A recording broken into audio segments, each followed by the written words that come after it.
উনি ভুলে যাওয়ার লুকানো কারণ কেউই জানে না।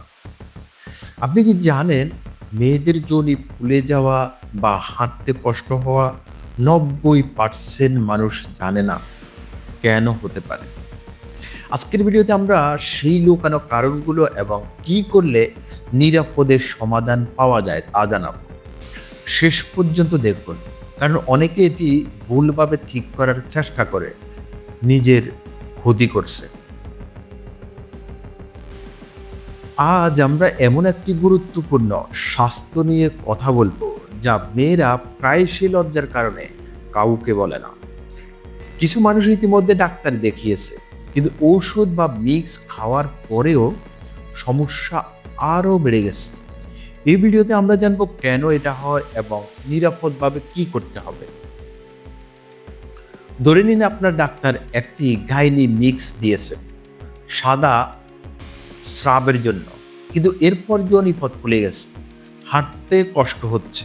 এটি খুবই ভয়ঙ্কর মনে হতে পারে, কিন্তু চিন্তার কিছু নেই, আপনি একা নন। অনেকে অনলাইনে ভুল তথ্য দেখে বা অন্যের অভিজ্ঞতা অনুযায়ী ঔষধ ব্যবহার করে এই ধরনের সমস্যা তৈরি করে ফেলে।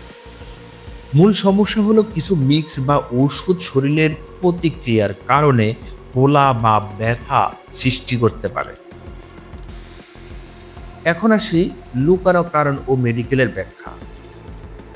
যৌনিপথ ফুলে যাওয়ার প্রধান কারণ হতে পারে: 1 নাম্বার হলো শরীরের অ্যালার্জি বা প্রতিক্রিয়া, 2 নাম্বার হলো ঔষধের পার্শ্ব প্রতিক্রিয়া, 3 নাম্বার হলো ইনফেকশন বা ইরিটারাস। এগুলো সাধারণ পরীক্ষা ছাড়া বোঝা যায় না।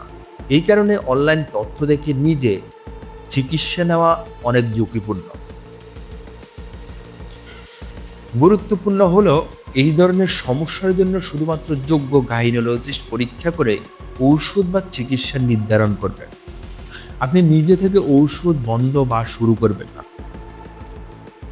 এখন আসি সমাধান এবং নিরাপদ উপায়।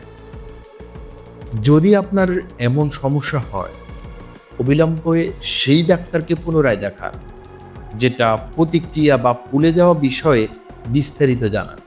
নিজে নিজে অনলাইনের মিশ্রণ বা নতুন ঔষধ ব্যবহার করবেন না। পরিষ্কার এবং হাইজিন বজায় রাখুন। যদি ব্যথা বেশি হয়, ডাক্তার প্রদত্ত শেপ অ্যানালাইজিং ব্যবহার করুন। আপনার শরীরের প্রতিক্রিয়া বুঝতে এবং নিরাপদ সমাধান পেতে প্রফেশনাল সাহায্য নেওয়া সবসময় সঠিক। আপনি যদি এই ভিডিওটি উল্লেখিত সমস্যার সঙ্গে পরিচিত হন, অনুগ্রহ করে ডাক্তার দেখান এবং নিজের স্বাস্থ্যকে গুরুত্ব দিন। ভিডিওটি লাইক দিন, শেয়ার করুন যাতে আরও মানুষ জানতে পারে এবং চ্যানেলটি সাবস্ক্রাইব করুন। মনে রাখবেন, স্বাস্থ্য সবচেয়ে বড় সম্পদ। সবাই ভালো থাকবেন, সুস্থ থাকবেন। আল্লাহ হাফেজ।